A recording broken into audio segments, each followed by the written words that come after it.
recording. Okay, so hello, everyone. Hello. This is gonna be better. It's gonna be better audio, everything. But this is episode 2 of our Chudplay, where we accidentally created Dirlechad in the campaign in Suzerain as the profile picture. And it's me. It's at Showschreiber and at Freedom from the Body, or Freedom from Body on Twitter. We're gonna be continuing Rizzia. Do you remember what happened last time, more or less? Last time, we had a great barbecue with our son. No, that's the other one. That's the other story. Fuck. No, actually. Okay, Refresh well, me. Rizzia I don't know details. Yeah, Rizzia is undergoing a period of change. The king died, alright, and we got a few problems, right? So if we look here, we got this part that's not ours, and it's gonna become ours, but like we don't know what's gonna happen if they're gonna give it back. And then we have 1 year we're supposed to get it back. Yeah, then we have the Duchy of Palais, and our ancestral territory. I can't remember how they became free. I guess they revolted a while ago. And they cucked their father and made him look really bad. Yeah, something like that. Something happened there. But we got here a report from Valenkir. And we had the coronation, right? And so we decided. Yes, I think that just happened. Yeah. That was like the last thing we did. Yeah, we decided to bring our daughter along with us. Yes. So we have here. You want to read this one? Yeah, we'll just start with reading, and you finish up your food, and then we're gonna. Yep. I'll do the main character lines, and then once I finish my food, I'll be a little more. Cool. Baron and Baroness of Valenkir reaffirm loyalty after absence. Security forces were dispatched to the estate of Lord and Lady Julio and Octavia Torah, following their conspicuous absence from our coronation.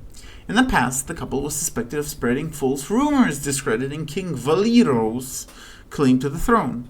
However, they testified that their absence was due to a bout of food poisoning from improperly prepared shellfish, and enthusiastically reaffirmed their fealty to King Romius and his family, which is us. Oh, nothing to worry about then. All right. Nothing to Oh, but look at this. Finally, some good news, right? 1950 to be an exceptional wine year. The Cantuavo family vineyard in Qualu has begun bottling its latest batch of Cavie, the first to follow last year's record harvest. They have named it Romius the Red and claim 1950 will go down in history as an exceptional year for Rizzian wine. Actually, for Rizzian wine, I don't know if that will happen, but I suspect that at some point we're going to have to choose, and we're going to probably limit its availability. We're going to say, we're going to divert money from it. It's going to become more expensive. It's going to become only for the elites. This wine should not be spread as far as it had. Interesting. Something like that. Okay, so we got the report, which is House of Delegates holds first allegiance ceremony. For the occasion of the first Rizzian coronation since the founding of the House of Delegates, Majority Leader Daria de Rava, who is the lady. This one, Baroness of Qualio, House of Rava, wealthy family. She gained notice for pushing the boundaries of what was usually a ceremonial role, diverting wealth from Rizzia's second golden age to ambitious projects such as Port Drezon, Newtown Business District. She gained further influence as a member of the Rizzian National Coalition, swiftly climbing the ranks until the party named her House Speaker in 1943. As the majority leader in the House of Delegates, she has largely promoted policies that protect the interests of the monarchy and nobility, such as the exemption of noble landowners from income tax, the granting of judicial privileges to nobles, and the censorship of anti-monarchist content in Rizzian film and television works. So there's already television, like series and movies that go on TV. Look at that. Yeah, I didn't know the nobles had so much power in Rizzia. I forgot that aspect. Well, they own straight up several duchies. For some reason it says that small Rizzian corpse. Okay, this is just telling us that it's new, but it's not. We got really. high military manpower pool. That's good. Yeah, it's pretty good. But we took a look at it last time, if you remember. There's like a bunch of stuff which says that we Yeah, I remember need to looking at that. know. Look at this. Our GDP is 106 billion RG. Now, the problem is I don't know what what it is. Like, what is RG? Kind of, what is it pegged at? Real goals. Real Goy coin. Yeah. But obviously, it's our most important city. We have the GDP ranking. Oh, that's the city. My bad. Yeah, in fact, if Sorry, look at this continue. population ranking first, 8 million. So that's bigger than St. Petersburg. GDP ranking is number 1, obviously. Religion is obviously the Ruhism, and then it's Das Nurity. And the ethnicity is mostly Rizzian, so 63% Rizzian. And then Ramburgian, which are like the Americans, I think. No, America is Arcasia. Arcasia, okay. Yeah. Well, then... Ramburgian's like a big kingdom. Okay, yeah, exactly. The one to the north of Swordland. Yeah. Okay, so it's like, it's fine, it's white. So, but it's an industrial center. It's, tourism, historical, resident tourism, obviously governed by this woman, House Torah, and the capital of Rizzia. Okay, let's go. Coronation celebrations. So, we decided the Rizzian public is eager to celebrate their new king's coronation. Investing in lavish celebrations could make a good first impression and earn their favor.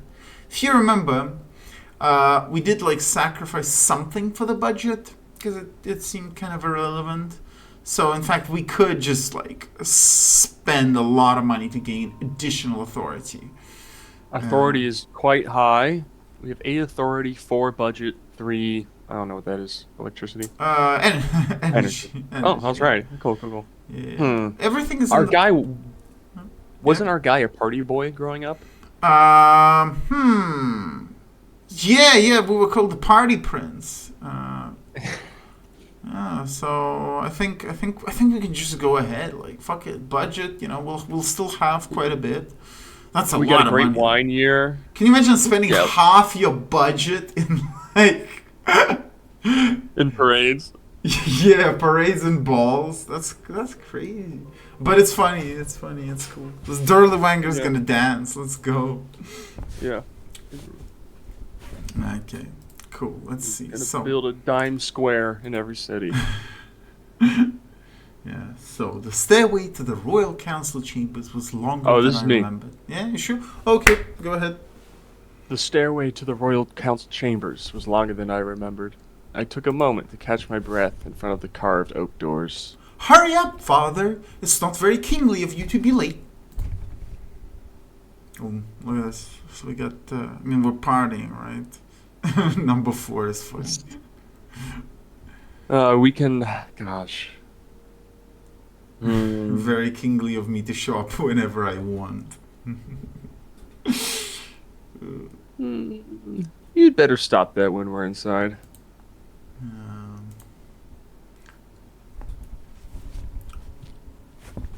Go ahead. After collecting my thoughts, I pushed open the door and walked in.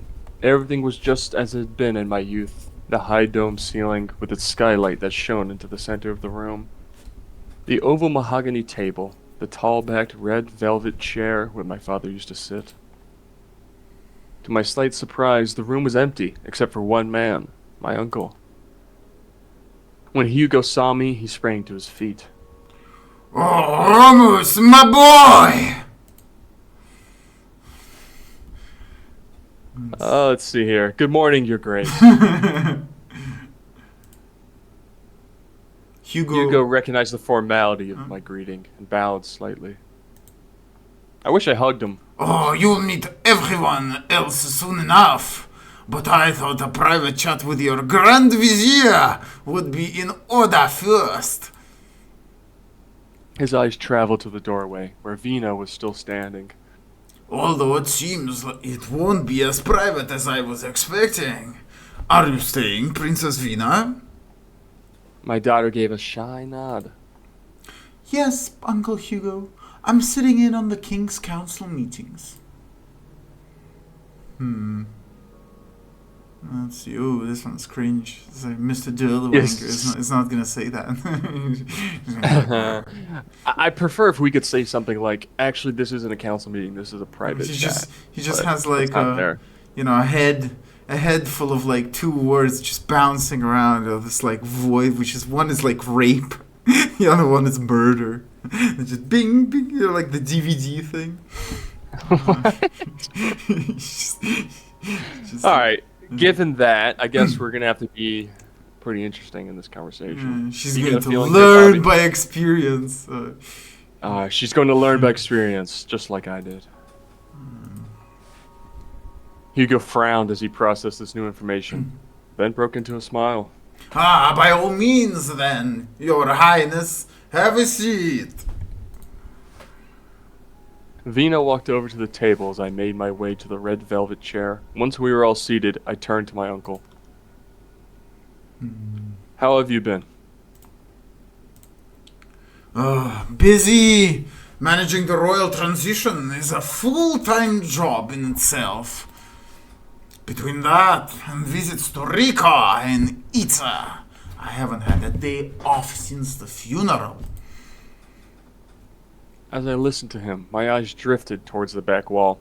It was covered in portraits of Rizzia's previous kings, including a newly painted likeness of my father. My dear brother, I do miss him, but I dare say it's time we had some fresh blood on the throne. As it's been quite some time since you last saw in these chambers, I've prepared an overview for you.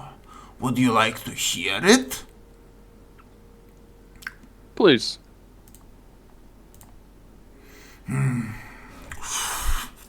As the king, you're both Rizzia's head of state and commander of its armed forces, as well as the de jure governor of Rizzia Imperi, Valenkirie, the Palais administrative district, and the island of Kalikabis. Like your father and grandmother before you, you alone have the power to shape this country by passing royal decrees. As is tradition, over hundreds of years, each new ruler has passed the sovereign transition and clemency decree to start their reign. The kingdom will be expecting your decree very soon. Ho ho ho ho, look at this one. Ooh, a lot of options So here. we got, right, tradition is the enemy of progress. Thanks for your advice, uncle. Decrees will play a significant role in my reign. I would never go against the tradition of Rizzia, or I've been looking forward to this all my life. I like 3.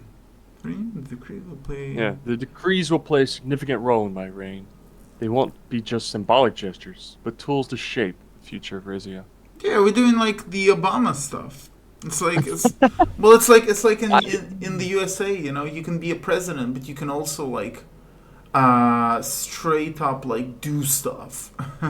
You know, the stuff that they say about like, oh, my constitution or whatever. No, you can like straight Yeah, up, you can just executive orders. I Yeah, mean, we are a king after all here. executive orders, and of course you own the power of the media.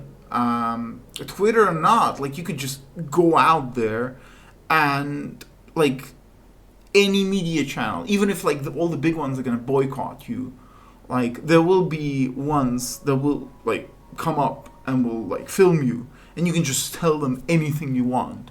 You can say, what is it? We have to kill these people. We have to do it now. Awesome. There are 6 billion Guatemalans attacking the Lincoln Memorial. Whatever. You know, he can like just command, because he's the president. He can like tell a ton of people to just like go to this place and like camp out here, and you can have guns and you can do like what I tell you, and you're not getting charged because I can pardon you, right? I mean, the power of the presidential pardon, and like I guess it's kind of a miracle that there hasn't been an American president that just like said no to a bunch of stuff. You know, like Bush, when they were bombing stuff, like sure he had a lot of power with Cheney, but he still like did his 4 years or like 8 years, right? Then he like went away. He didn't just bring in his kids and like executive order them into positions of power.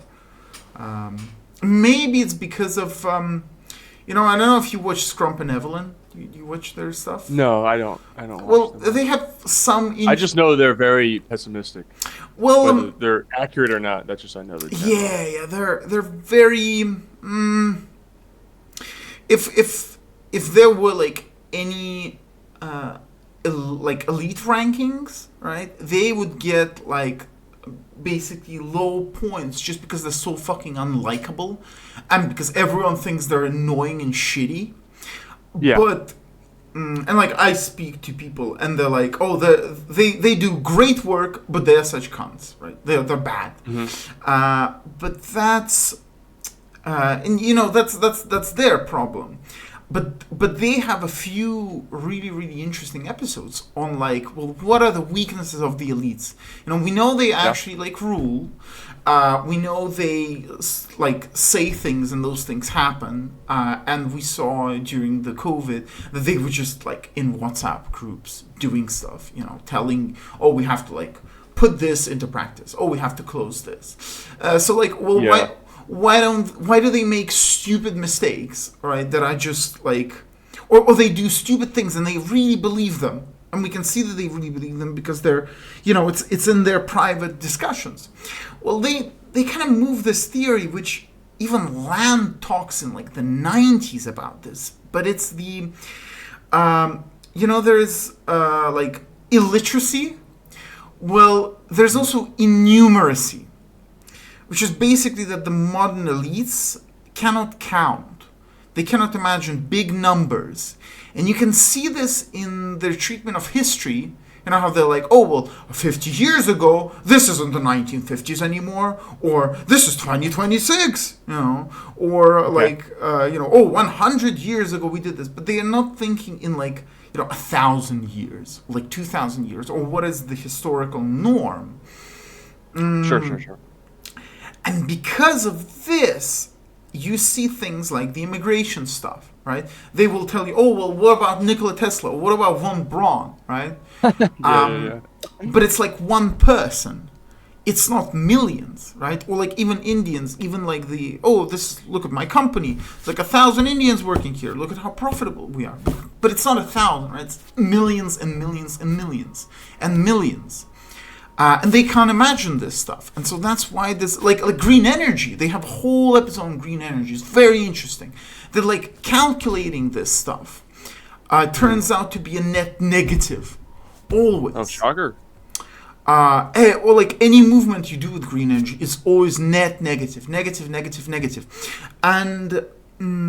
there's a chance that like the majority of people were illiterate in the past, and now literacy seemingly is like, oh, yeah, it's 99% just in one generation. No matter that all of these people have lived for millions of years, like with their ancestors going back to whenever, and they have not bothered learning how to read.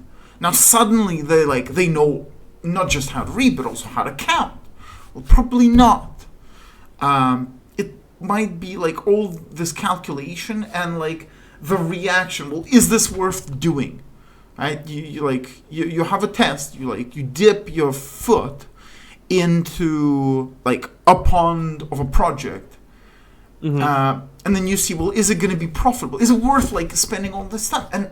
And they just, something breaks down in a lot of people's minds when they look at those numbers and they say, oh, whatever. And so that's why you see like stupid loans, or you remember during COVID, the crab legs shit that the blacks pulled. Of course. The loans, what were they called? The PPP loans. Yeah, the COVID. Free Money LLC. Yep, all of that. My dad got one of those, but it was legitimate. Kind of. Because there's a real chance that they get, like, let's say, they get this analysis done, and it's brought to their table, and they look at it, and when they come up to the numbers, it's as if something scrambles their brain. They don't want to look at it. They're like, oh, that's a lot of calculations. They can't deal with the scale of it, the complexity. Well, yeah, but it's that's it.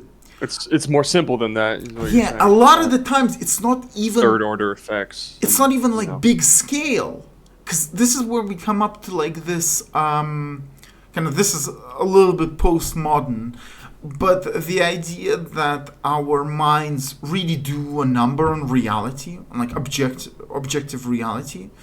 Like if you look at a mirror in the dark, right, you might see like spooky stuff or whatever. But it's your Certainly. eyes, right? Yes. Or what's the, like when you have a picture and then you turn it upside down and you look at it and it seems like ugly. People seem ugly all of a sudden. Also, they seem pretty. You don't notice that they have no eyebrows. Well, there are populations in the Antarctic who are, for example, horrifyingly good at seeing things from all angles. Like little kids. You mean like imagining things from all angles? Well, no. You give them like pictures of animals, right? And they can recognize it. They recognize them instantly. They're like, oh, this is a seal. And the guy who made these pictures, who like took the photos and then placed them, he took some time to like, oh, is this really a seal? And he had to turn the picture. Or like the kids would read his books, because they spoke English at that point already, but they would read his books through like while hanging upside down with him, with like no problem. Well, why? Well, probably it has to do something with snow, and that like the sky and the ground may seem like the same, or maybe it's just random. Maybe it's a mutation that wasn't actually controlled by reproduction. As in, if people have it, good, they can reproduce the same. Or if they don't have it, doesn't matter. And maybe this is kind of the same. They see numbers, and the numbers in front of their eyes, they get scrambled instantly. You can see a similar thing that when you go for, like if you fill out taxes, or like you read like complex legal jargon or legal papers, right? And like, I mean, a lot of the times you're gonna like pay some other person to do it, because like I have a I have a physical dislike when I look at that stuff, or when it tells, oh, you have to go there and then you have to fill out this form or whatever. It feels it's repulsive. Yeah, it's repulsive. But some people, I signed up for car insurance the other month, and I just clicked buttons and got it done. Yeah. And so in this case, kind of this is why we're choosing, right? The decrees will play a significant role in my reign. They won't be just symbolic gestures, but tools to shape the future of Rizzia. And this is why, kind of, if we compare it to what is basically America, and it has that, maybe they just can't think of like making, I don't know, 100 decrees or 1,000 decrees as the president, just like, stamping them out, just sitting there and like doing everything, and maybe they just can't see that far, and maybe that's why Sicily, for example, is ignored, despite the fact that it's still Europe, right? It's an island, ports, taxes, everything. Maybe that's some. Okay, so let's continue. What a weave, Bobby. Yeah, I know, but it's important. No. Okay. Fun. Wield this power wisely, Romus. The decrees you issue should strengthen the fabric of our kingdom, not tear it. Hugo reached for a neatly rolled parchment lying on the grand table. With deliberate movements, he unrolled it, revealing the prepared royal decree. The intricate script in the seal of Rizzia glinted under the chandelier's light. I and the rest of the Royal Council will advise you to the best of our ability and put forth decrees and state decisions for your approval. Ultimately, the king has the final say. However, you should not neglect the House of Delegates, the legislative assembly my brother set up to appease the opposition after the uprising. Let's see here. We can call it cowardly. We can compliment it. We can just ask, "What about it?" Or we can call them a thief. Actually, it's kind of interesting. We could definitely ask him. What about it? Let's learn what he thinks. What about it? It still works the way he intended. Rizzia has the appearance of a constitutional democracy, while power remains firmly in the hands of the king. His Majesty Valero presided over the last elections in 1949. The Rizzian National Coalition secured the House majority. As always, they propose decrees and issue official approvals or disapprovals of the laws passed by you and the Council. As Grand Vizier, it's traditional for me to attend their sessions and pass any relevant information on to you. Let's see here. I want to be in touch with my populace. Why can't I attend? The consequences if I ignore them. Actually, that's once again a good question, right? Let's ask him if he knows. All right, hit it. Because he probably has some agency of his own. Yes. What do you think would be the consequences if I ignore them? Officially, there are none. Unofficially, I'd advise you to take their input into account. No good can come of ignoring the will of the people. It is true. We need some popular, legitimacy. Sure, but we do also remember that this is like regional stuff. So this isn't actually like nationalism. This is more what what's his name? The guy that streams with the Lutheran. Fuck, man, I don't know. The one. Well, basically, it's Turnip seed. That's the only. Yeah, with turnip seeds. He's so people like call him Dad. Turnip seeds, Dad. It's no, I don't know Papa Turnip Seed. No, well, he's not his dad. It's just that they're from Mises Institute, and he's like all for medieval anarchism. But in this case, this is kind of weird, right? Like the people are controlled by these duchies, and there's like these families that control this area in the cities. So like, I mean, it goes from you to the duchies. It's like it's not the people you have to worry about. It's all the regional administrators. In fact, if you kill them, is that who these people represent? Are they representing those? Well, I think that this is why it's kind of like no one knows what to make of the what do they call it, the royal counts. No, the House of Delegates. That's why like they're not sure. Well, what are the consequences? And they're like, I don't know, But really, it may like maybe some duchy members sometimes tell the House of Delegates, oh, you have to say this, because I'm pretty sure if we look to the House of Delegates, right? If we look at the that's council history location. Fuck. Let's see, government of House of there it is. House of Delegates. So 26 uprising. Okay, look at this. Delegates are selected from Rizzia's provincial councils. So half of provincial councillors are directly selected by the province's leaders, while the other half are elected by the citizenry. So really, like, he tells us, oh, well, the will of the people. But, like, that's like a quarter, right, of, like, everything. Because it's a half of House of Delegates, but then the House of Delegates kind of is, on paper, doesn't do anything. So I think I would just say that it's all provinces leaders. Look at this. They can submit new decrees to the Royal Council. They can obviously approvals or disapprovals. There are recommendations. So this is kind of it's a really weird, weird organ of the government that I think you can choose to grow.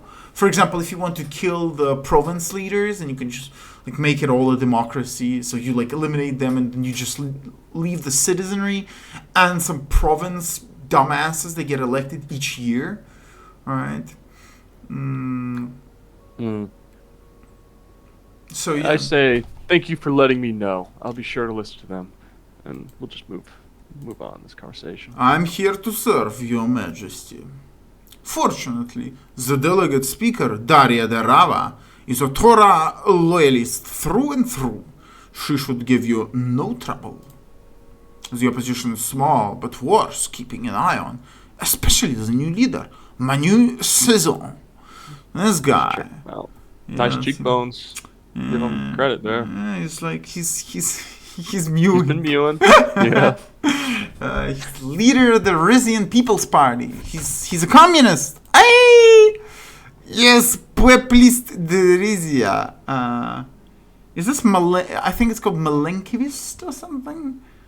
What are they? Okay, let's just go for him. Let's check him out. Yeah. So he was born on the island of Kalikbi shortly after the exile of his mother, former Duchess of Itza, Angelica Sazon, and the execution of his father, Duke Luca Sazon. He received a commoner's education before being sent to boarding school in Kirut, or Kairut. I'm not sure. Let's see. A Republic of Kairut. It's an island nation, Har the Antatian Sea. He got sent to the. Oh. This island is believed to be the epicenter of the Legendary Antatian. He got sent to Hyperborea. He was Hyperborea, became a communist. Okay. Okay, this guy's dangerous. Later attended university. Returned to Brena and joined the Rizzian People's Party. It's the opposition party. Opposition faction. Let's see. Meteoric Rise. Exploited his name. So he's got an axe to grind. But with whom? Because it's former Duchess of Itza. Exile. Yes. Okay, so who did she get exiled by? Yeah, she's beautiful. Wow. Older lady, at least. Is the former. So she still exists, actually. Yeah, look at this. Since 1927, she's lived in exile on the island of Kalekabi. So she's still here. It is rumored that between 21 and 26, the pair, her husband, bankrolled a number of anti-monarchist institutions, including the underground publication Voice of Rizzia and several grassroots political reformants. Alright. Yeah, like, it's weird. What can Voice of Rizzia even do? I mean, like, they would have to... Underground radio or something? But they would have to go through oh man, they'd have an uphill battle. Look at this. Only like 5 years, and you know, she didn't even get executed. She just got sent to be here. It's kind of interesting. We don't know what to do with her. But look at this. The pair briefly went into hiding until Angelica agreed to turn over Luca to the central authorities in exchange for a stay of execution for herself and her unborn child. So that guy came back. Yeah, he's kind of spooky. You see where she was harboring Arcasian intellectuals in her estate? No. Yeah, look at this. Ooh, these are the Americans, right? Yeah, exactly. NATO or whatever. Fueling speculation about their allegiance and political aspiration. Well, would make sense that America would like bankroll monarchy or something. But really, to eliminate them, we would just have to like unite the duchies under us, and they could just like, for example, we could say, well, you know, buddy, we could like free your mother, right? She could like just be normal, and then she's going to try something, or the Arcasian authorities are going to try something. But like nothing's gonna move, because at most they're gonna get like a movement. But there's the nationalists, the Su Omnia, right? That's still there. So man, there's like these guys, they really got set back, like kind of seriously. Okay, so let's continue. Hugo scanned my face closely as you spoke the name. The trader's son. I mean, actually, we do know all about him. I know all about him. We just read it. You know, we're sitting there. I pull out a giant book, giant coding, boom, on the table. Start scanning through it, commenting on it in front of Hugo. Okay. Then you know she could be a threat. He opened a folder and took out a picture of a clean-cut man. Vina leaned forward to peer at it. Oh, of course. Upon finishing his studies in Cairo, Manu returned to the mainland and proceeded to win the largest supporter base of any opposition leader we've seen thus far. His promises to give a voice to the common man seem to be resonating with the populace. Part of it, at least. Oh yes, number 3. We're just gonna I'd like to meet this fella. We're gonna stab him with a fork. Let's go. You'll get your chance. Hugo Kilos, the folder. While I'm on the subject, a word about our houses. House Taurus. Taurus. Our family currently controls the province of Valenkiri, as well as the city-state of Itza. You see, even if we are part of the family, you see, we like he doesn't say, "Oh, our nation controls." No, he says like our family. You know, this is me, Good this point. is you. So like everyone else, you know, it's a little bit anarchic. But everyone seems to be okay for monarchy because they do their thing, pay their fines and pay their dues, and so they stay relatively untouched. Yeah. Okay, so let's see. We got how's Valenkiri doing? What's really going on in Itza? What about Rizzia Imperi? Yeah. What about Rizzia and Perry? We control that too, don't we? Yes, Port Drezon and its metropolitan area are controlled by the central government and therefore House Taurus. You don't need to worry about pleasing our house in this region though. It's more crucial to retain the favor of the major corporations that are based here. Let's see. Oh, actually, this one's kind of interesting. Do we run? I think we run wine, no? Doesn't House Taurus run any corporations? Some minor relations do. So like we also have cousins and stuff like that. Oh no. But most of our house's wealth comes from our land and natural gas holdings. The Palace Administrative District is also under the jurisdiction of Rizzia Imperi since we won it back in the Reclamation War. Ooh. So we got... Oh, these are like... We can do it in any... Yeah. It's just in any order. I don't even feel like asking about the provinces. I feel like moving on. Yeah? Okay. Yeah, I'm like, got it. That's all. Hugo nodded approvingly. Oh, he agrees with my sentiment. As for the other houses... House Suzerain.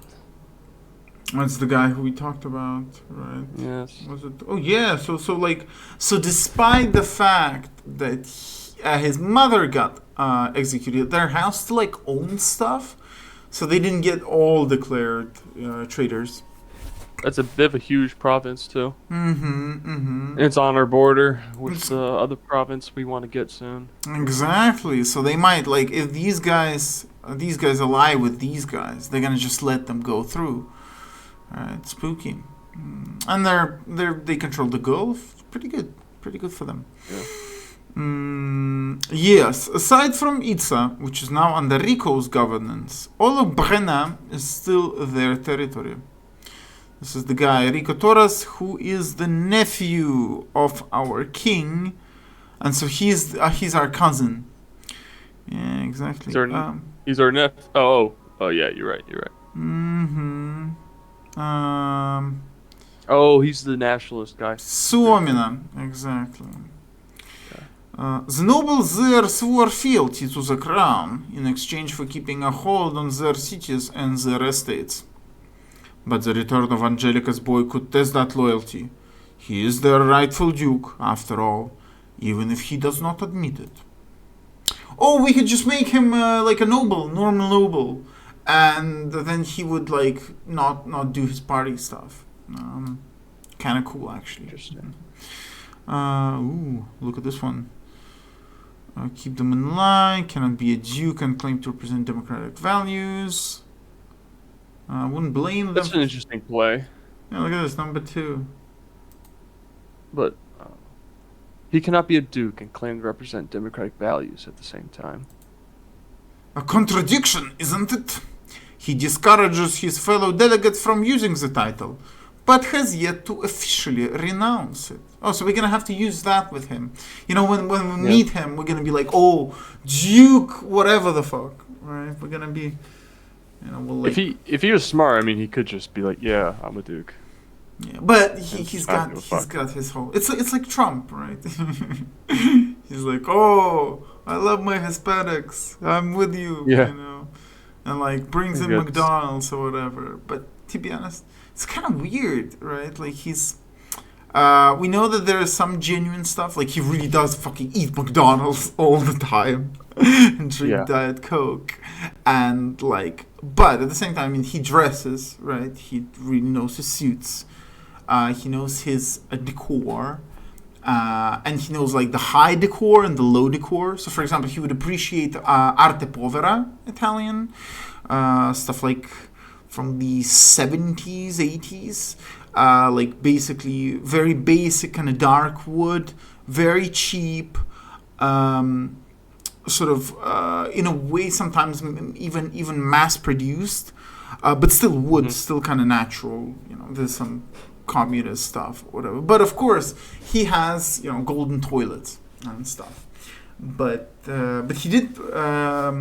Mar-a-Lago was a shithole before he got a hold of it. So clearly, he's a man of great taste and he's intelligent. But he's got these things that really do associate him with the very, very low classes, like just Yeah, John D, on Twitter talks about this, and he always relates it to that kind of Andy Warhol idea of pop art, like appreciating that, how everyone can have that same mass-produced can of soup or Coca-Cola, but that it can still be very good. Well, that's the thing, that when you start to talk about pop art with the people who supposedly birthed pop art, as in, like, what Warhol thinks. It's like the workers or whatever, the base elements of our society, the oikos. The what? The base element, the most kind of, like maybe even debased element. But base okay. Yeah, very, very low kind of on the chain of, sure. Yeah. of command. When you talk to them, they don't understand pop art. They're gonna be like, well, what are you talking about? Let's go dance. Let's go do drugs. Or shut up, I'm gonna fuck you up. Like, you make my brain Maybe. hurt. I don't know. John D, in that same spiel, is talking about Warhol, and maybe in his older years, he kind of gave a different image of him, and, talked about this one paragraph about, how business is the highest art. And, things like that, which really doesn't sound like that kind of, like, vapid, just hedonist worshipping of the base kind of mindset. Well, the issue is that when you start to worship it, it already takes on an air that can only come from you. That kind of it becomes royal in a way. That's why Andy Warhol's paintings are so, I don't know, beautiful. Well, some of them are beautiful, really. Like even the cans or whatever, they're iconic. They're iconic. They're fine. Yeah, I saw them. I'm like, all right. Yeah, I saw them. They went on a tour in Italy once too. I think there are some galleries that own them. Maybe in Venice. The Met. But the thing is that all of that stuff becomes very. The moment you describe it this way, the moment you perceive it that way, it is no longer of the territory whence it came. And that's like a big issue for all of this. That there's like a wall of incomprehension. You can look at the farmers. No, not even farmers. I don't know, like at the beggars on the street, and you can be like, well, this is like an expression of some grace of God. You could talk about like the kind of the debasing oneself to be more like Christ. But in this case, in Russian Orthodox, the image of the holy fool isn't actually kind of debased, because he debases himself. He might like shit and then rub shit all over him and like walk around screaming or whatever, and like, I don't know, eating trash, or basically behave like Michael Jackson. well, sort of, but the thing is that he will never do harm to anyone, the holy fool. And when you come up to him, you can actually like have a conversation, and you will instantly understand that he's not crazy. He does all of this to kind of to interact with the lower energies. As you have the higher energies, think of a great, beautiful church, the icons, the arts, the music, the prayers. So you have the lower energies, which is like begging, surviving on scraps. There was a little gallery in South Italy now, like basically a few days ago, where there were different nativity scenes. And one of the ones that was there was just 3 roof tiles. 2 placed vertically and 1 small one placed in the middle horizontally, right? And like, that's it. And that's kind of what we're talking about. That's why, this and so if we like, the reason we started talking about this, right, is that because Trump, he says he's like of the, I'm with you guys, I appreciate the American worker, but when we look at the practice, the output of the system, we do see that it is completely unreachable to any one of them. Even the you remember when he invited like all the footballers to the White House, and then gave them like McDonald's or whatever. Well, you don't see those footballers spinning around him now, like Reply guys, or like Elon Musk or whatever, or like going to his, not even like going to his rants, but being in his entourage. And I don't think anyone even reached out to him. They just thought, oh, well, this was like cool. This is awesome. Whatever, we love Trump. We're going to like, I don't know. We're going to support him. They probably voted for him. But they didn't feel like, oh, this is real potential. This is like, this is arts. This is famous people. This is elegancy. This is, a completely different realm of existence for which I am, if I stay with Trump, I will be able to interact with it. They didn't feel the need for it. Interesting. So, I see what you're saying. Yeah, let's continue. By kind of reaching down, he kind of absolves that kind of higher-lower difference, which might inspire greater loyalty or, passion. Well, not from them, from like other people, but because they can't understand it. There's nothing interesting for them there. Sure, maybe some of them own like Ferraris or whatever, but it's not because like a Ferrari has a particular design that they prefer. It's because all of their friends are like, oh man, you own a Ferrari, and the girl's like, I want to ride in an expensive car. Sure. It's not like, it's not developed taste. Well, yeah, it's not taste. It is like a societal. It's like, I guess, collectivism in a way. It's just societal buffering. It's the things you do. You do this because this is the way it's done. Thank you. As for Angelica herself, she remains in exile, as she should. Ooh. Oh, look at this one. This is interesting. If Angelica is in exile and Manus has not laid claim to the Duke position, who's officially in charge of Brennus now? Hugo checked his notes. Stumped him. Illicit relations by the name of Leona. She reigns from Salabes, which is a medium-sized coastal city. Yep. Port of call for asylum seekers and guest workers from Velen and Duria. Oh, jeez. Oh, jeez. How the new arrivals are generally housed in low-income blocks in the suburbs. Oh, that's like the French model, whatever that was called.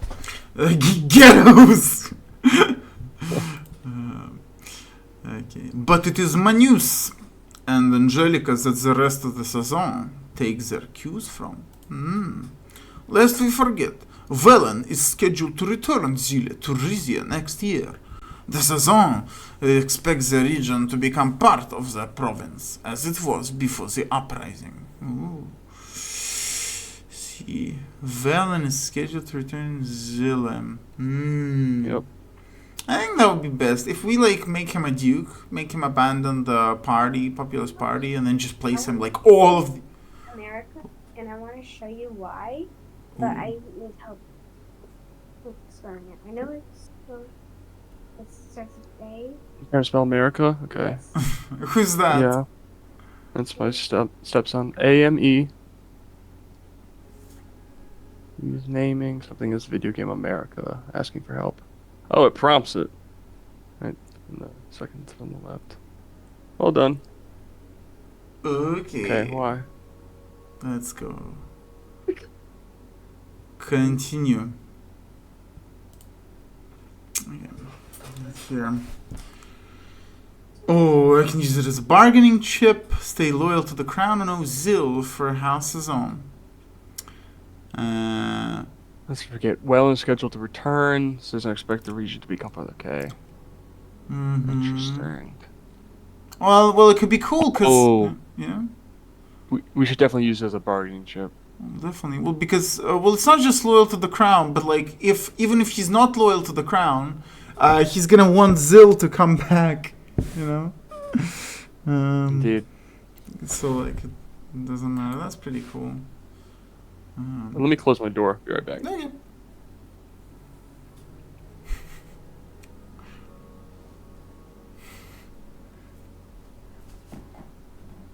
Yeah, my stepson heard I was streaming with you today, and he that's great. That's lost his mind. He was like, "Oh my God, you're gonna be famous." He's like, "Ah, can I come on? I wanna do a face, and it'll become a meme." Oh, that's awesome. That's great. I'm happy there's something that I can do at least. Now you're thinking like a king. And finally, House Lazaro. Precisely, the rulers of Cardis and Montaclar, and the stewards of the Rizzian military. You must be aware of their patriarch Thaddeus' poor health. The general suffered a stroke just prior to King Valiro's death. Oh, we actually didn't know that. I hope the new war cast... I had no idea. Actually, we don't care if he's like a hawk or not. We actually want him to be a hawk, right? Because we have no military. So maybe he'll pump it up. His daughter Lucita, the Duchess of Montaclar, was selected to take his place as War and Security Counselor. You'll meet her later today. We got so many people. You should also know that factions within her province have begun calling for the return of Palais. Again! Oh, man. Warmongers. Well, that's good, right? That they're warmongers and they're in charge of the military that we don't have a lot of. I mean, why not? What do we get from Palace, though? Is it just a like a spiritual win, or is it a resource rich? So let's see. National map. I guess it just inspires national confidence. Well, to be honest, I mean it is blocking the south basically. It's on its ports. Yeah, it's on our flank. It's Grand Duchy of Palais, and they're an absolute monarchy, so they might support us. You know, they got a Rizzian. They have a strong military. Exactly, strong military, but they're small in size, so Honestly, we might as well. It might actually be better for us, like personally, that they're kind of a separate thing. That means that there's less waves for the other families to like subvert it or whatever. So yeah, so for a century it hasn't been. Look at this. It's boasting one of the world's highest GDPs per capita. It's very good. It can be if like they don't look crazy. They don't seem crazy, so they can just like be with us. You know, like in an not a threat. Yeah. Well, they're small. Look at this, like Kingdom of Rizzia, Grand Duchy. If anything, they like protect the bottom. We just need an angle on them, basically. Okay. Oh, return to conversation Oh, yeah, at the top. I've been clicking on the wrong one. I'd say maybe. I don't. Should we say it's a lost cause? That seems kind of limp, but let's. So what's happening is that the administrative region wants the return of the bigger part, basically. Yeah. But they also own like a ton of other stuff. Is it Lucita Azaro? Yes. So they're calling for war with the Grand Duchy. That's kind of stupid. In fact, we might give them to the duchy and become kind of smaller but better protected. Interesting. No. Let's hit number one. Okay. Why? Their state's large and powerful enough. Just to see if we're missing anything. No matter your feelings on the subject, I'd advise you to take the house's concerns seriously. Yeah. You've already made strengthening the Rizzian armed forces a high priority. That should endear you to them right off the bat. Hugo glanced at the clock. What do you think the clock is like? Do you think it's like on the wall or is it on his... is it a pocket clock? I think it's on the table. On the table. This is like a 1950s Kitchen. No, it's a 1950. Well, yeah, it's a kitchen alarm clock like that you wind up. Maybe it's shaped like a rooster pouring a cup of coffee. Exactly. Le café est servi. It's a it would be funny, you know. Hugo's very serious, and then he has like big furry clown like holding a clock with like twisted little arrows that when he ticks, it's like you hear all the little bells inside of it like ding ding ding ding ding. Just sits in Definitely 100% that's what's going on here. Well, I hope that was helpful. One more thing. As you are aware, a few years before your father's death, he reinstated the Golden Guard. Right, the personal security of my father. And where are they now? Oh, hello. He pops out of the clock. Just Hugo. Titus Gordion. Here, sir. Ready and able. Good job. You're gonna be doing him. Yeah, this. I mean, look. Hugo just lifts up his enormous ass off the couch. For the first time, I noticed the man standing in the clock in the corner of the room. He was wearing a tight-fitting gold blazer that barely concealed his muscular physique. Meet Titus Gordian, captain of the Golden Guard. He and his men have been keeping a close watch on you since the coronation. And then, like, watch, and he points to the clock.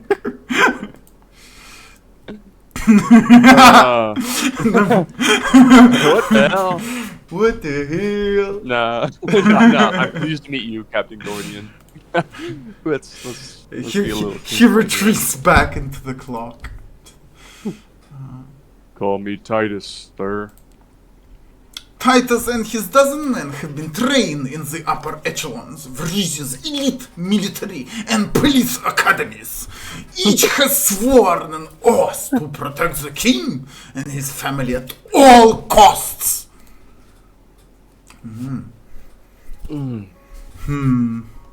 Great. Looking forward to working with him. Yeah, exactly. It is an honor, Your Majesty. He bowed to Vina. She looked a little flustered. And we're gonna have to marry her to him. They're both kind of ugly. But didn't Queen Liza discontinue the Golden Guard? Because she thought they made royals look elitist. And, man, because... She trailed off. Like, she was seduced by him. How old is he? Oh, they don't mention the age. Oh, in the early 40s, he says. He gained moderate fame in late 30s as a championship boxer, Titus Ironjaw. Alright, I like this guy. But, do you notice something that can kind of tell you that he was not like the craziest boxer ever? Oh, what on his persona tells you that he was like a moderate success or whatever? Or he's not like, he didn't get into bar brawls or whatever. What do you think? How? His nose isn't sideways? Nah, it's on the nose. Cauliflower ears. Oh, the ears, okay. Okay. She likes him already. Because she thought they were getting too powerful? It's why our current force is less than a third of the size it once was.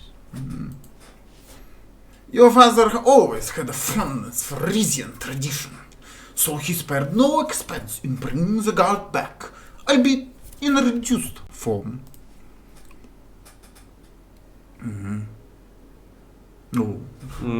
He was right to do so. The most important family in Rizzia deserves the most important security force. I won't let you down, sir. Thank you, Titus. You may wait outside the chambers until the meeting's conclusion. Titus nodded and swiftly left the room. Noon already. Shall we and the young heiress break for a glass of wine before the council convenes this afternoon? Gladly. Let's go. Let's drink. Let's just hope he doesn't poison us immediately. I think your father kept a store of vintage Cantuavo in one of these cabinets. Thank you for the invitation, Uncle Hugo. He turned to look my daughter in the eye. What an intelligent and well-mannered young woman you've grown up to be, Your Highness. I know how overwhelming the capital can seem compared to monkeys. If you ever have questions, don't be afraid to come to me. Vina smiled politely. That's very kind of you, Uncle Hugo. He recognizes it. He recognizes they lock eyes. He's like, are you trying to... Are you really the first day, Hugo? Come. Listen to your Uncle Vina. He knows how everything works around here. Oh, what is my role as Grand Vizier?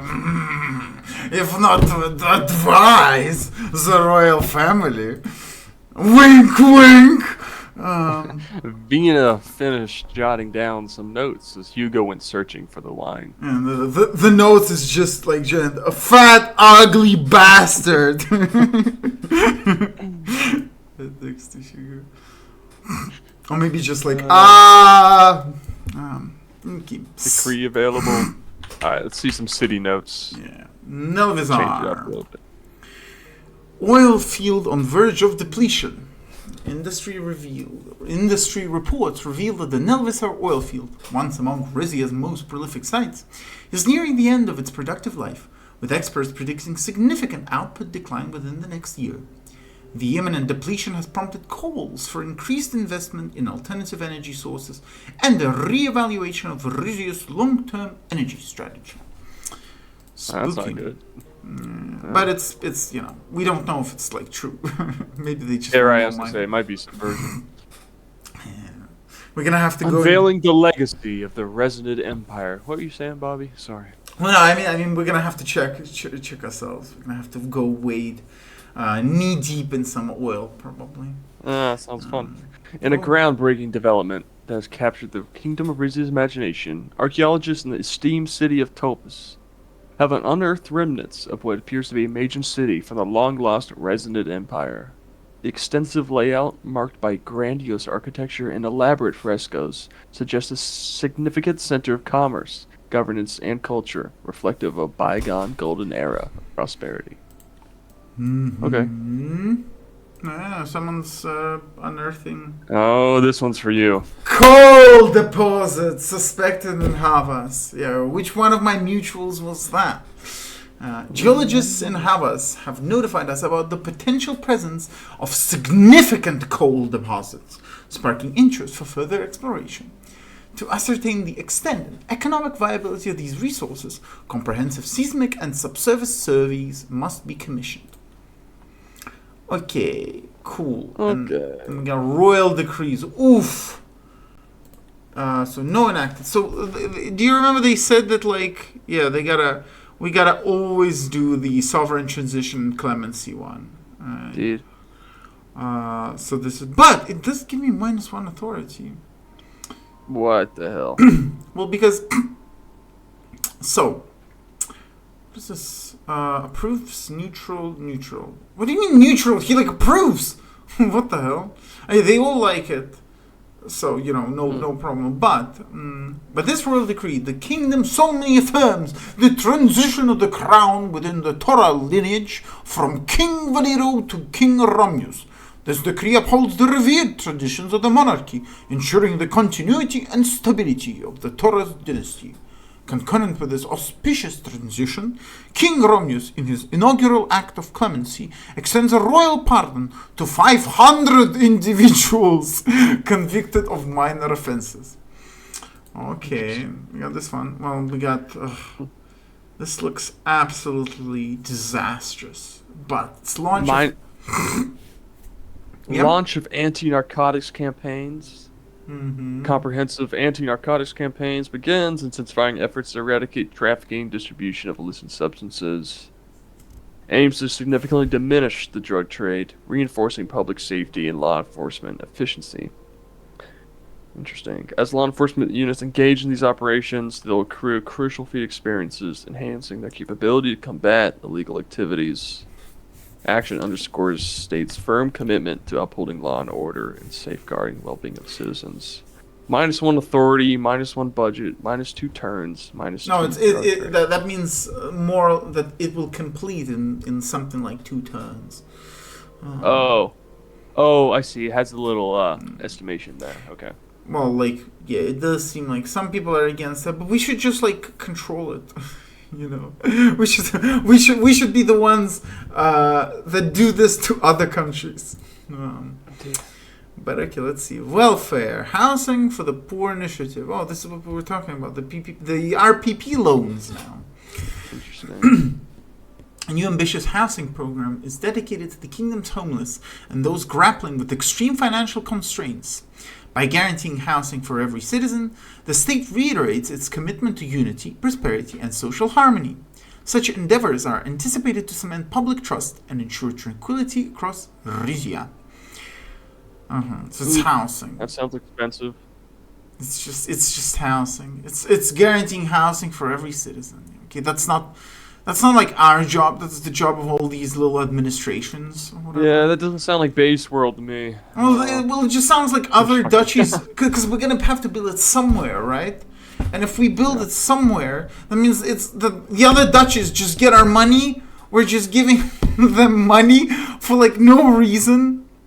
So it's kind of stupid. But this is something that's really cool. Look at this. All right. Excavation of Topus' ancient resident city. In homage to her ancestral heritage and to boost the tourism industry, the kingdom is launching an excavation and restoration project to resurrect the historical sites of Tophis, a landmark of the ancient resident empire. With the city's excavation and restoration, we anticipate a renaissance of cultural pride, boosted tourism, and an uplift in public sentiment. Very -2 authority, -2 budget, takes 2 turns, +2 tourism. I don't think we have the budget for it, but maybe we just... we Yeah. should- yeah?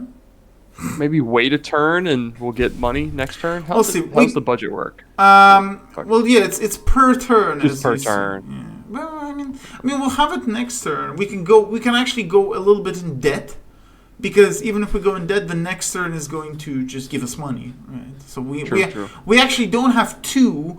We have 2 plus 5. Yeah. So yeah. Okay. Well, I like excavation. I also Sure. like excavation. I think we still have to do sovereign transition and clemency. clemency. All right, hit it. It just seems like normal stuff, right? We're gonna do Yeah. this, and then we're gonna do this. Yes. Wonderful. So you see ancient city restoration. Very cool, very wonderful. But of course, we've spent most of our money. Well, we kind of have +5, but that means that next turn, problems. Yeah, So, hopefully we don't have anything. We only get one Yeah. chance at it. So you okay going more longer? Yeah, let's do like 15 20 more minutes. Cool. Okay. Sound good to you? Yep. Hell yeah. All right. It was late afternoon when Vina and I headed back to the chambers for the first council meeting. The day was hot and my head still felt slightly fuzzy from the wine we'd shared before lunch. Good. I knew I was about to receive a lot of new information from my counselors. I hoped I could keep it all straight. Oh, this doesn't sound good. Mm-hmm. As we crossed the palace gardens, I had the feeling I was being watched. Suddenly, I noticed a young man standing next to the path. Who's it gonna be? You know who's gonna be. Oh, little Alex Soros himself. His Yeah. face matched the photograph Hugo had shown me that morning. Oh, absolutely, we're gonna be Duke Saison. Oh, that's good. Duke Saison, I presume. He smiled nervously. Oh. Let's go. What do you? Well, no, you're already doing 2. I'm doing 2, so let's go. I'll do this one, okay? Alright, I'll do it next. Okay. I hold no land. Let's see. He's gonna be Italian, right? Okay, sounds I good. hold no land. That's Slavic. Yeah. I hold no land. I hold no land, Your Majesty, but you immediately use the title as you wish.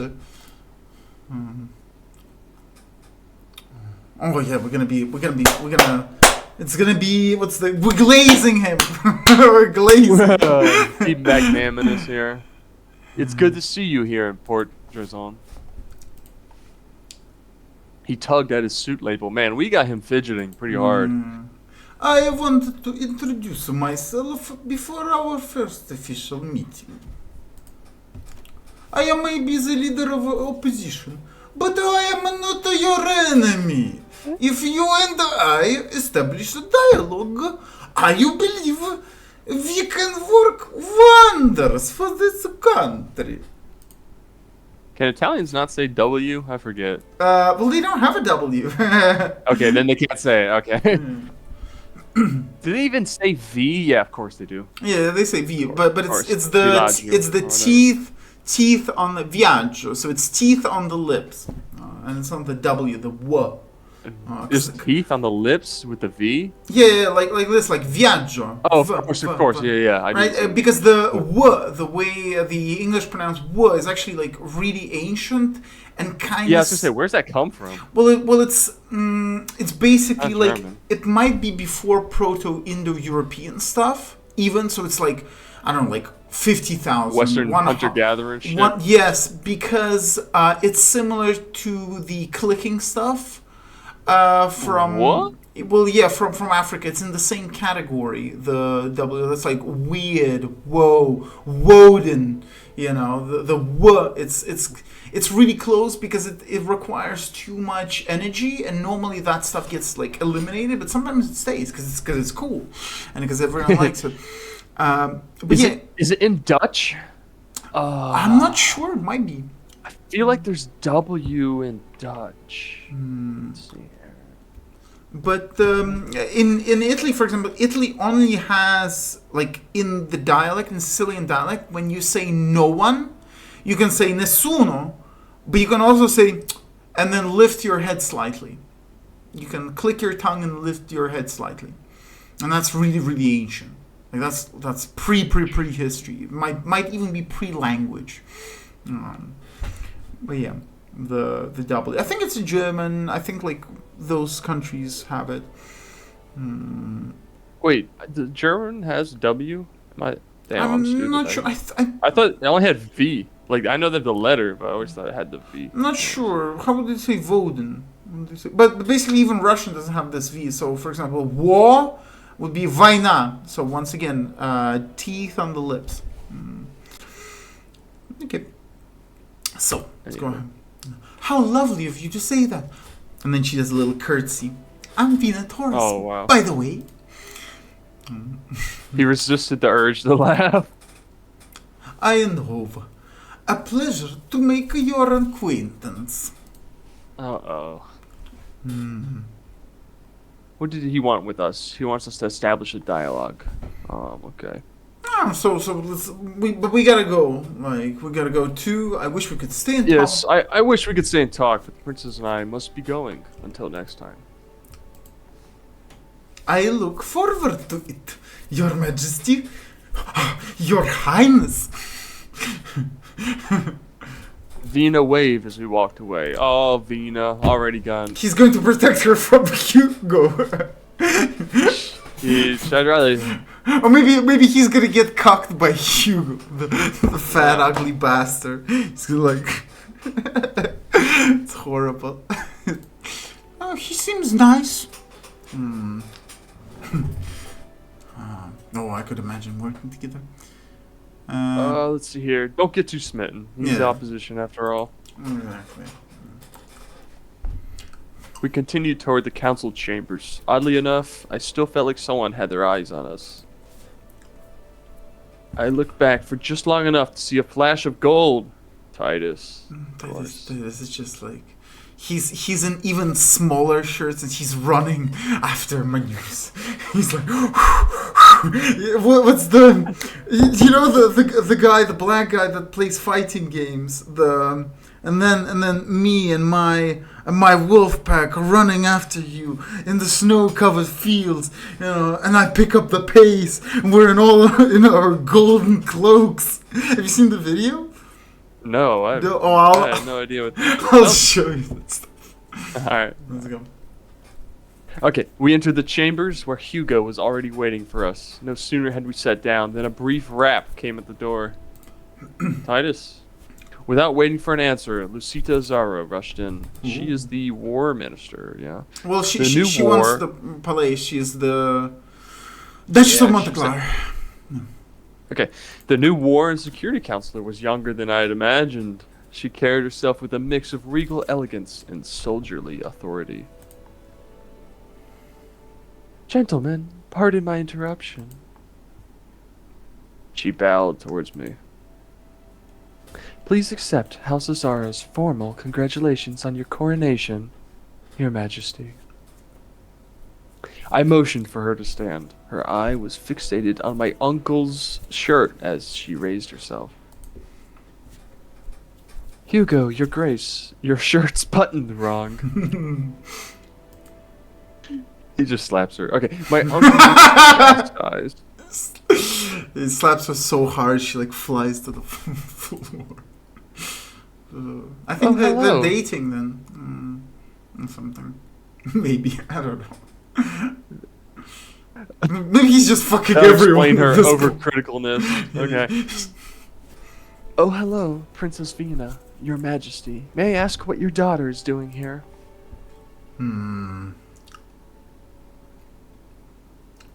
Ask her yourself, Duchess Azar. We don't know either.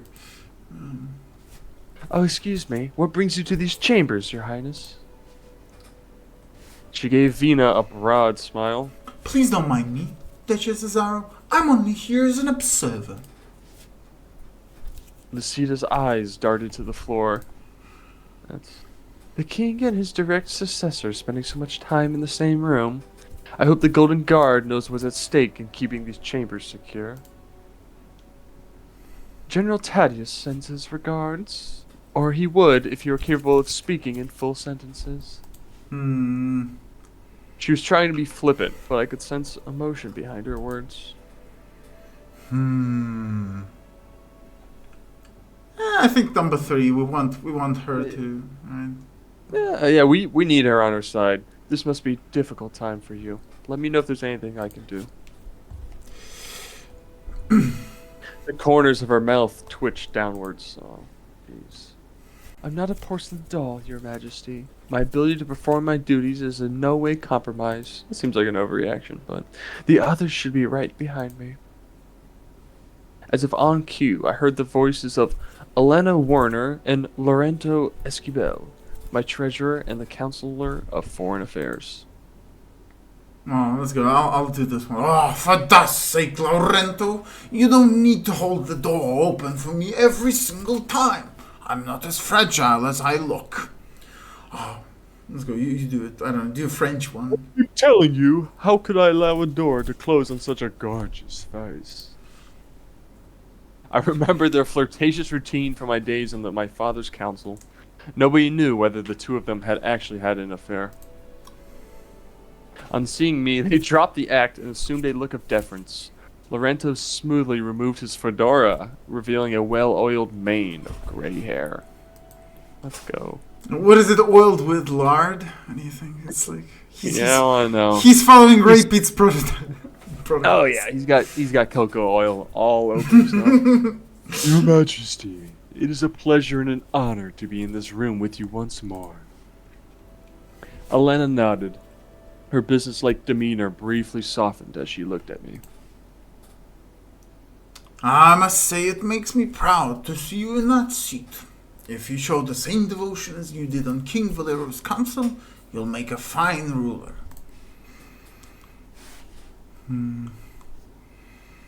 Thank you, Miss Warner and Mr. Esquivel. I look forward to working with you. And work we will. We have so much ahead of us. Alina looked fondly at Vina. I'm pleased to see the young heiress here as well. A new Liza the Great in the making. Vina blushed. I wouldn't go that far, but I do hope you'll tell me about your time in Queen Eliza's court one day. I'd love to. There are just a few updates I've got to share with your father first. Once all the councils were seated, Hugo began. Thank you all for joining us. I'm pleased to have the entire council here for this first meeting. Well, not the entire council. The Grand Viceman is in Plavo, preparing for the upcoming religious ceremony with His Majesty. But he needn't involve himself in earthly concerns like our royal treasury. He smiled to himself, then gestured to Elena. No, indeed, that is for me to worry about. She put on a pair of half-moon glasses, then reached down into her purse, pulled out a thick leather-bound ledger, and flipped it open. Surely His Majesty already has some awareness regarding the state of Rizzia's economy and resources. Let's see. I mean, we spent a lot of time last time on it, so... Yeah, I do, but I'd like an update from you regardless. Maybe we'll say I'm the party prince, remember? Oh, jeez. That's kind of funny. I mean, we did just spend all our money on the balls and excavating. Alright, I'll read the line. Not particularly. I'm the party prince, remember? I doubt anyone here has forgotten. She smoothly adjusted her reading glasses before continuing.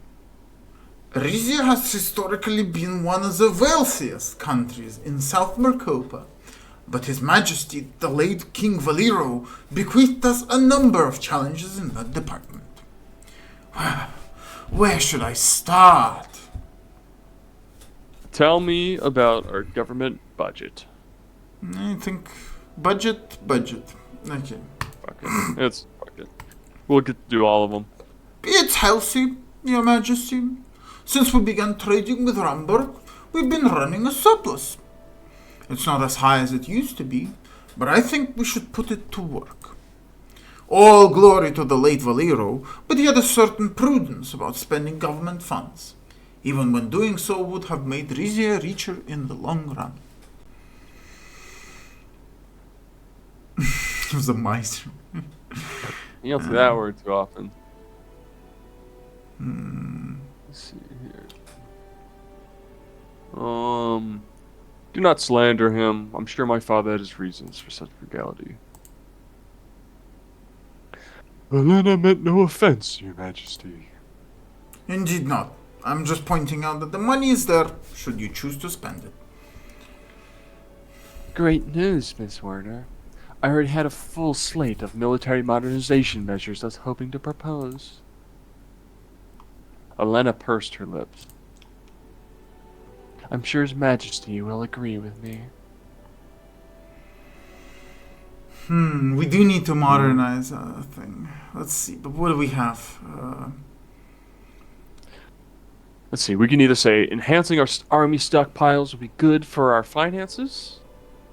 If there's one thing, there's always a market for its weapons, or we can say end of my reign. I like one. Known and feared throughout the continent. That's right. Okay. Lucida smiled. I've planned a separate meeting to discuss national security. We'll go over all of it then. Not that I disagree with King Romus, but I personally believe that more financial attention should be paid to our citizens' welfare. Doing so would vastly improve our global image. You'll remember Queen Liza's famous quote. True prosperity is not defined by the amount of gold in our coffers, but by the health and happiness of each soul within our borders. On the other hand, there can be no welfare without security. What good is health or happiness if we're unable to defend ourselves? Hugo put up a hand. Oh yeah. I will point out that Rizzia's wealth and my mother's judicious handling of it was one of the factors that allowed us to survive the century of revolutions. Well, to be honest, buddy Hugo, you are kind of, surrounded by other stuff. You're surrounded by water. It's much easier to survive that. That's true. We are on a peninsula. Less invasions, less, like the French Revolution. Have you heard the French Revolution was like an ethnic replacement thing for like... That's like the Gobineau idea. Yeah, Gobineau. So of course, I don't know, century of revolution. Interesting. What revolutions happened? 19th to early 20th century. Mercopa and Cantana. So you have two big landmasses. We got Arcasian. Mercopa. Yeah, we got Arcasian Revolution. We got their king was overthrown by the people, establishing the world's first modern democratic republic. Yeah, let's see. Communism, nationalism, democracy spread to all corners of the world. Split the continent of Cantana. Oh yeah, Leon Malenev, which is the Malenyevist, which is the communist socialist state. United Cortana, superpower, right? And then we have Valgos, which is democratic. Yeah, like a bunch of stuff just died straight up. Kind of serious, but we didn't. So, and obviously Swordland, right? If you remember, in the main campaign that you played. Yes. What did you pick, Joik, for your policies? I was allied with the Supreme Court in the military so far in the other game. Okay.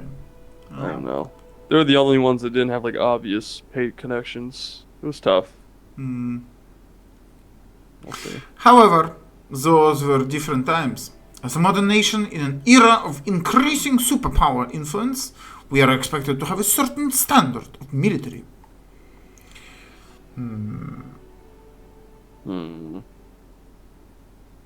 Sandwiched. Well, no, we're not really sandwiched, you know. Yeah, So they're more like, I don't know, little bits of mustard or the hot dog. yeah, we're definitely hot dog maybe, but not sandwiched. If we cultivate our, What do you think? I kind of want a big military. Yeah, number one, I think. You're right, Hugo. I'll take Duchess Azara's suggestion seriously. I'm honored, Your Majesty. Are you? Your enthusiasm is heartening, Duchess Azaro. I'm sure you'll have much more advice to share during your own briefing. Any further questions, Your Majesty? What's been going on with our gold industry? That's Did we go interesting. through all this? Do we need to go through it again? I don't really remember exactly. Let's see. Well, maybe there's some information because like gold was like fine. We'll go through it. Yeah. Well, Your Majesty, gold is still the backbone of the Rizian economy, though productions had declined as our reserves begin to exhaust themselves. We have a number of active mines within the country, operated by the Rizian Royal Gold Corporation. She and Hugo exchanged. You know how glances. like gold in real life, like the mines aren't, you know, like mines where like people go and they like find a vein or whatever. They just, Yeah. you know, they like take these rocks, they mine giant quarries, and then they sieve through rocks. And even if the rock has like minuscule amount of gold, it's still, you know, processes into gold and gold bars because of the quantity. You can just like eat entire territories. But there's actually like kind of very, very interesting thing on Earth, which is if you dig deep enough, which for now we can't because we don't have like, well, we haven't figured out how to do it, but basically at a certain level, you get this molten mass made up of metal. And there are such like crazy amounts of gold there that if you just like have one thing that just pulls out this like molten mass of metal from beneath the crust, you could just like provide gold for everyone in the world or whatever, like gold, you know. Yeah, the pressure there is so insane. It's like the mantle, right? Well, Deep down. something like that. But there's basically there's so much of it. And it is so kind of, you know, it's already liquid, so all you need to do is just pull up. But the problem is you need to drill to that. And then you need to survive the temperatures. You need to, like, you need to kind of have some geothermic stuff. But basically, if anyone is like, oh, no, we're going to run out of all these, like, alloys or all this metal, what they mean is the small, like, percentage of the Earth's, like, surface that we've explored. Because really, like, the deep stuff is super abundant. You will never in a million years or whatever run out of it. Unless you, like, start pumping it out with, like, these enormous pumps. And, like, just instantly transforming all of it into spaceships and, like, leaving.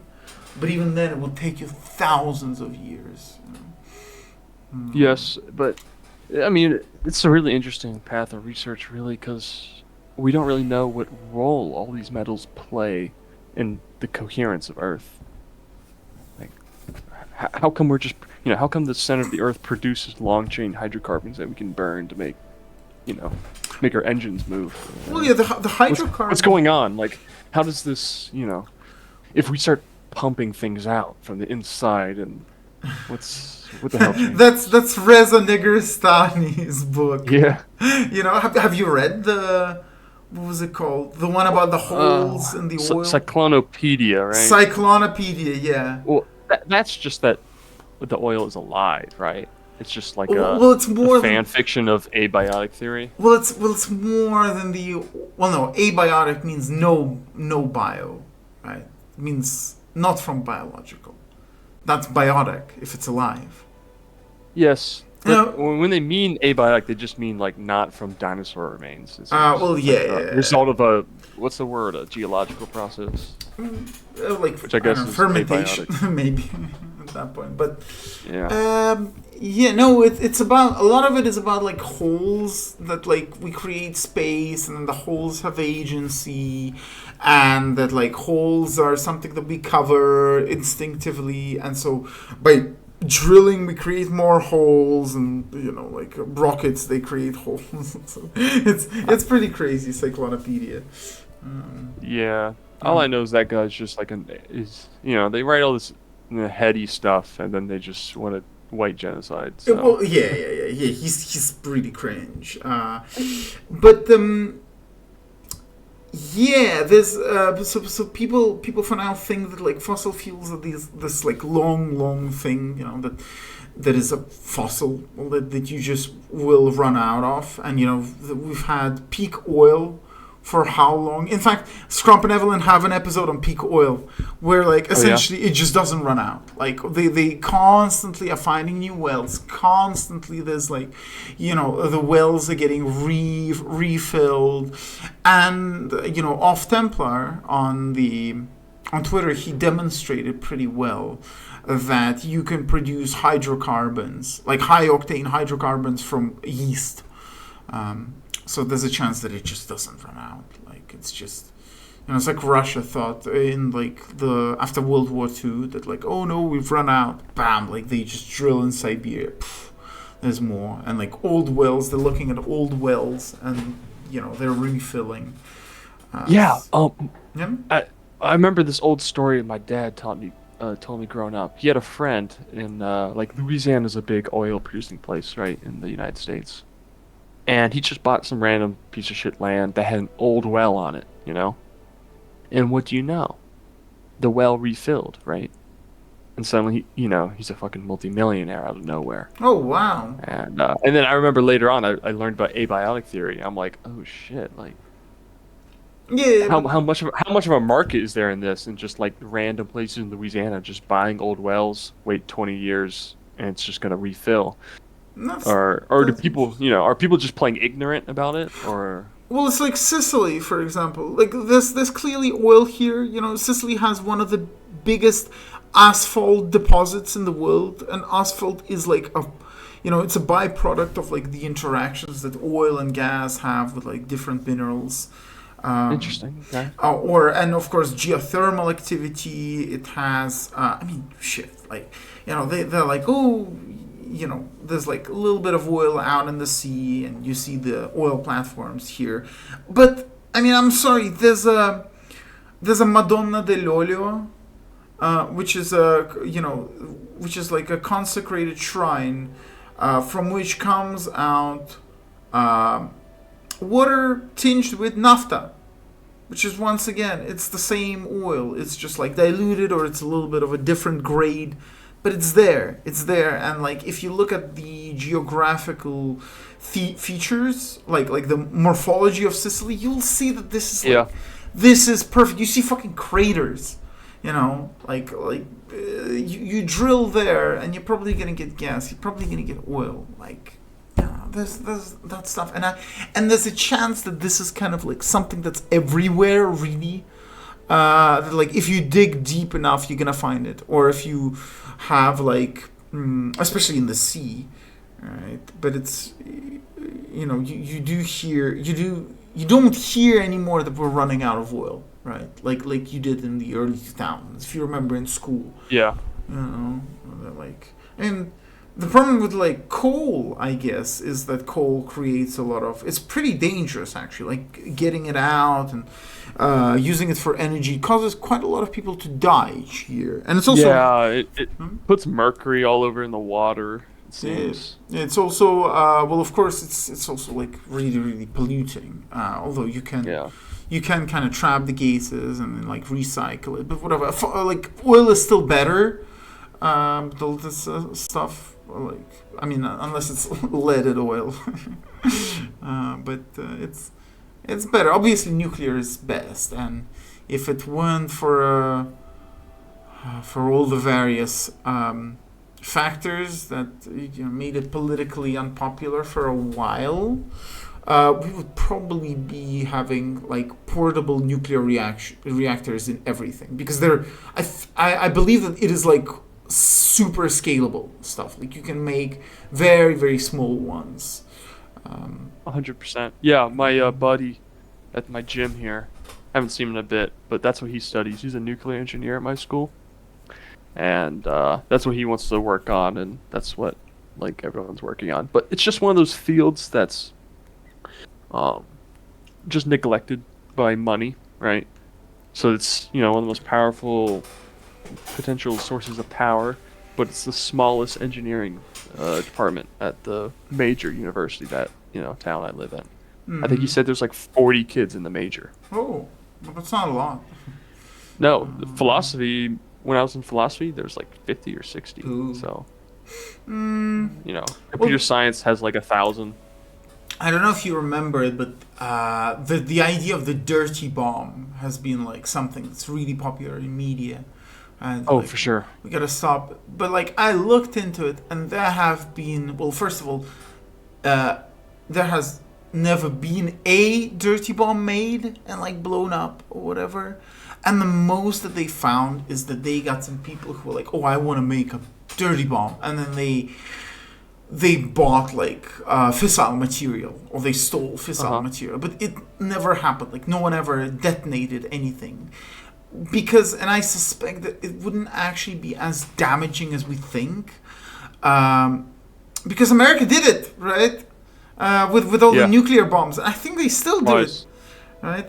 What blow up nuclear? No, just like tests of nuclear bombs. I don't know if we do that anymore, but I mean, we did already like 2,000 of them. So. Well, yeah, like, and I mean, all of that is in the wind. In fact, if you have old pre-nuclear bomb brass, or like steel, or steel, like they scrape it from the ocean floors. Yeah, old shipwreck. Right? It's pretty good. I think they use it for like high, what did they call, like very, very fragile detectors. Because there's already like radiation in everything essentially post nuclear bombs, but you can find the steel that is already hardened, so like no like uranium atoms, I guess, have entered it. So then they can use it, for example, for Geiger counters, for really, really precise ones that need, that need to measure like one molecule exploding or something, like for the Hadron Collider, for example. So, and of course, brass can be made into wires without the need of melting it, because it's very, very flexible, right? You can just like cut it into strips and you can like roll them up. I didn't know that. So you can use it for coils, and those coils will not interfere with the, I forgot in Russian they call it datchiki, which is like measuring devices, basically. So okay, let's finish up her analysis. Yeah, let's finish up this event, and cool. I think we'll call it. Okay. And unfortunately, we cannot talk about Rizzia Royal Gold without talking about its CEO. Why unfortunate? We had better get that discussion over with, I guess. I don't know. For better or worse, our country's gold stores rely on Russell Montoro. Mr. Montoro, Rusty, currently owns 70% of Rizzia Royal Gold.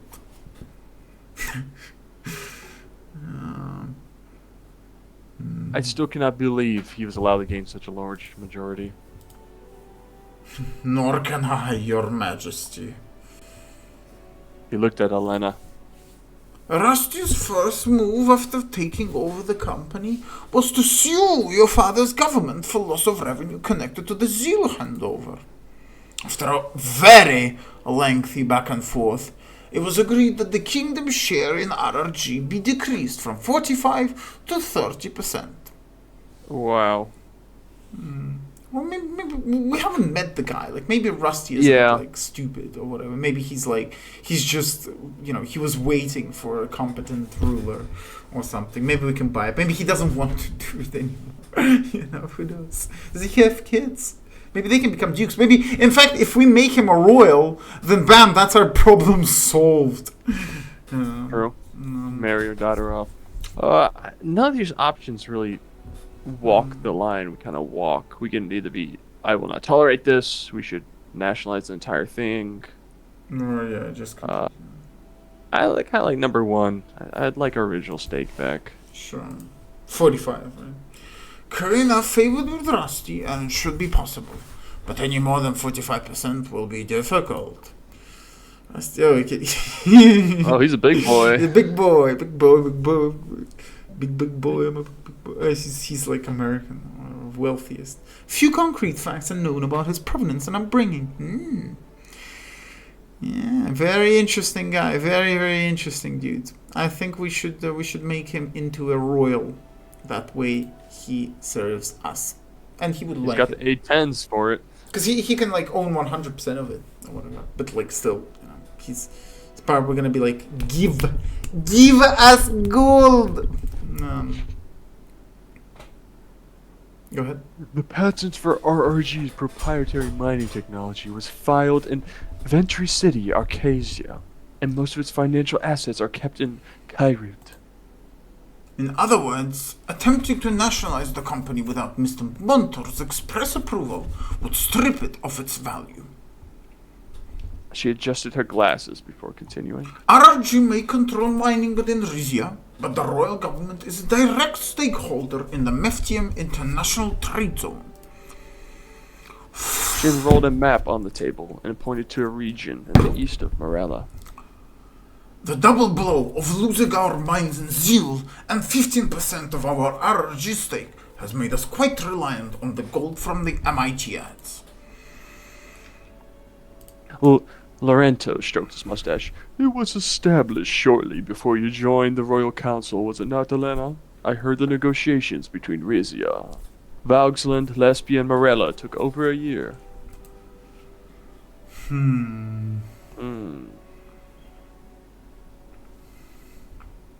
When we get Zeal back, will we get its gold back as well? I certainly hope so. Velen has been mining extensively in the region since taking over in 1927. But as per terms of our agreement, Zeal and all of the resources therein will return to Rizzian ownership in 1952. And at the time of our last survey, there was much more than 30 years worth of gold in the ground there. And we like open it up and it's just a giant hole down to bedrock. The whole region. They just, let's see here. They look at the binoculars and they still see like the last workers running around with like gold nuggets falling out of their pants. All right. What's MITZ? Is that the trade org we're in? I think so. Yeah, I think that's the. It is in the codex. It is in the organizations. Intergovernmental.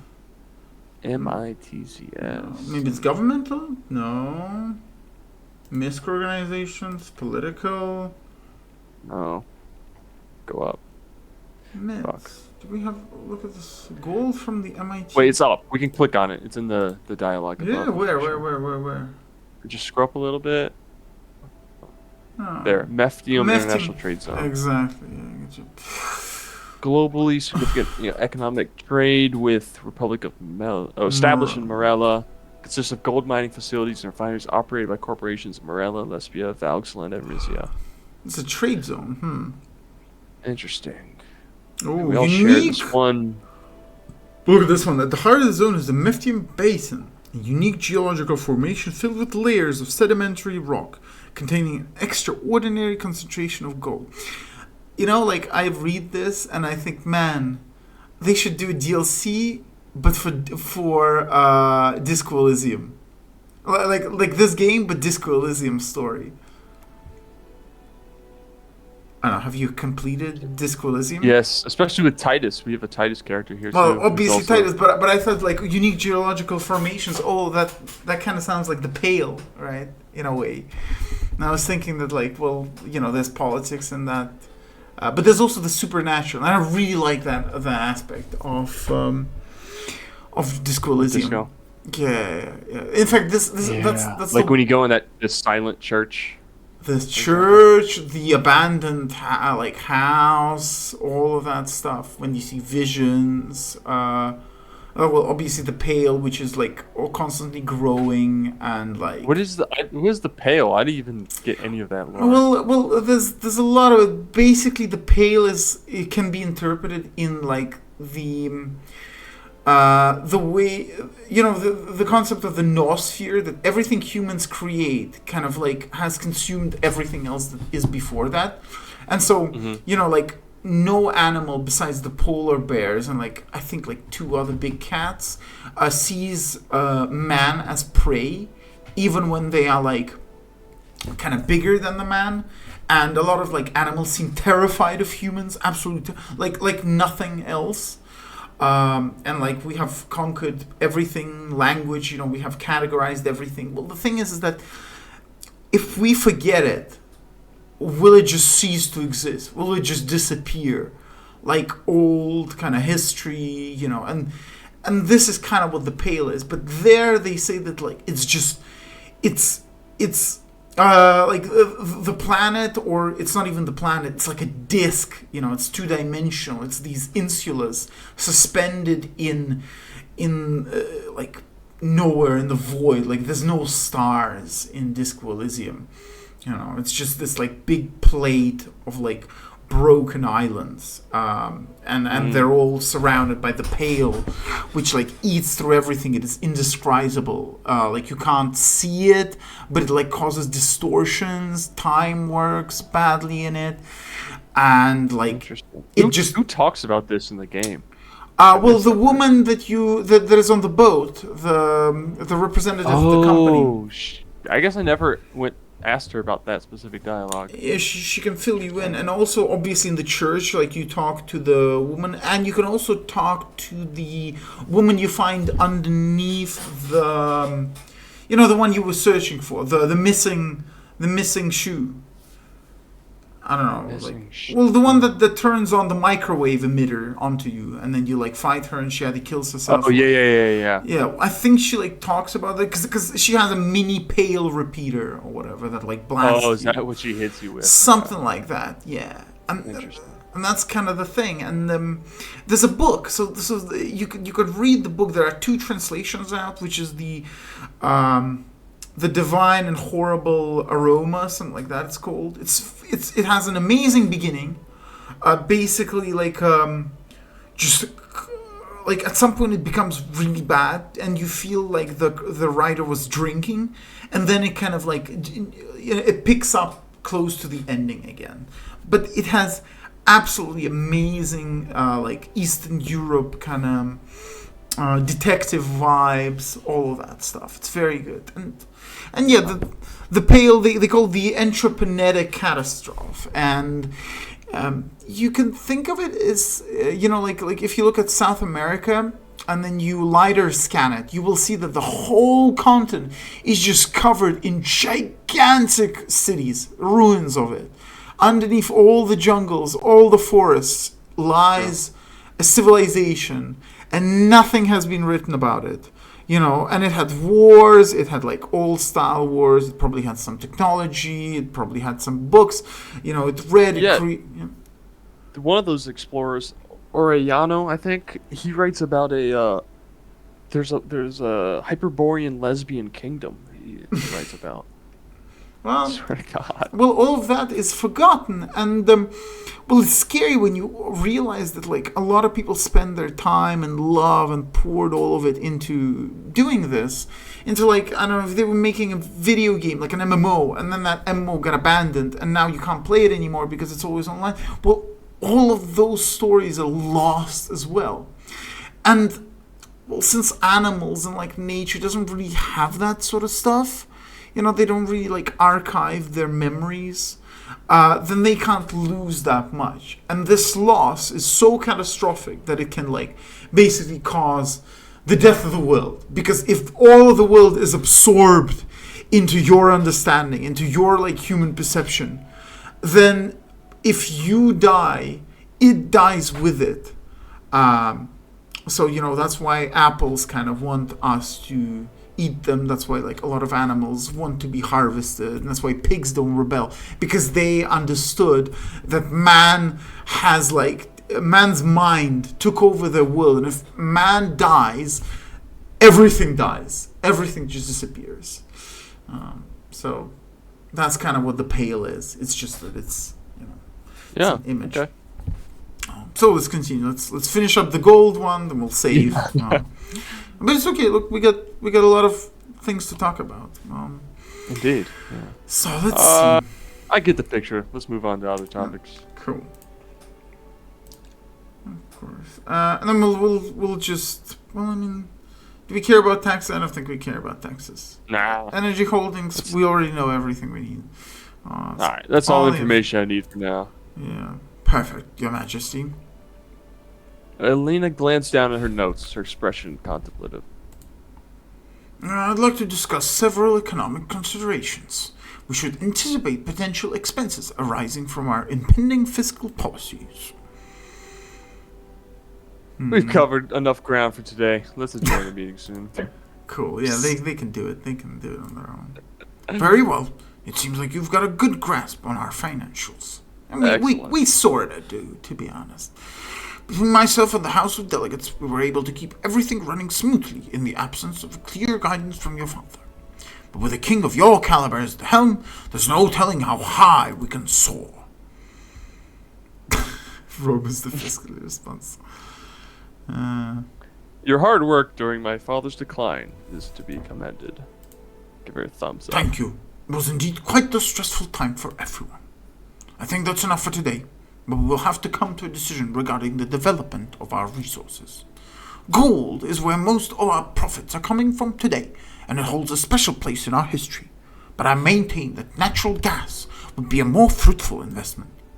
I'll let you think about it, Your Majesty. Thank you, Mrs. Werner. This was indeed enlightening. A pleasure to share these chambers with you once more, King Romus. Yes, I'm looking forward to our upcoming security briefing. And congratulations on surviving your first council meeting, Your Highness. I found it fascinating, Your Grace. They smiled at each other, not altogether sincerely. My counselors left. I sat for a few more minutes, reflecting on what Elena and the others had said. Okay, so... Alrighty. Whoa, that's a lot of decrees, brother. No, we got a lot of them. We got investment. Whoa, that's a lot, actually. And we got no money. Yeah, but we have 5 basically. We can consider that Soon. without going into debt. We can go into debt, to be honest. Like, that's if you remember. I don't know if you've read the Mencius Moldbug's. Or Yarvin at this point. Yarvin's treatise on debt. I don't know, like his essay. No, I've never read it. It's very interesting. Basically, he says that, if you're powerful enough, or if you're permanent enough, or if everyone, believes that you need to be there, then actually the more debt you have, the more powerful you have, because that just ties people to you, because they're going Even deeper. They expect you to pay. And they need you to pay. And they need you to pay, yeah. And even if you don't pay, that doesn't matter. Like, you're just sitting there. And since we do know that elites have a problem with numbers and kind of... you could definitely make an argument that the more debt America accrues, the better it is actually, in a position in the world. Because it forms like a noospheric psychological shield against the eyes of a lot of Western elites. And the Asian elites or Russian elites, right, center or something, they don't have the power to basically contend with it, nor the influence, psychic influence.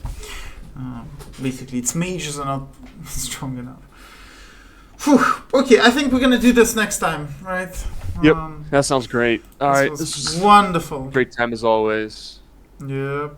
See ya. See All ya, right, Hutch. Bobby. Bye bye. See you soon.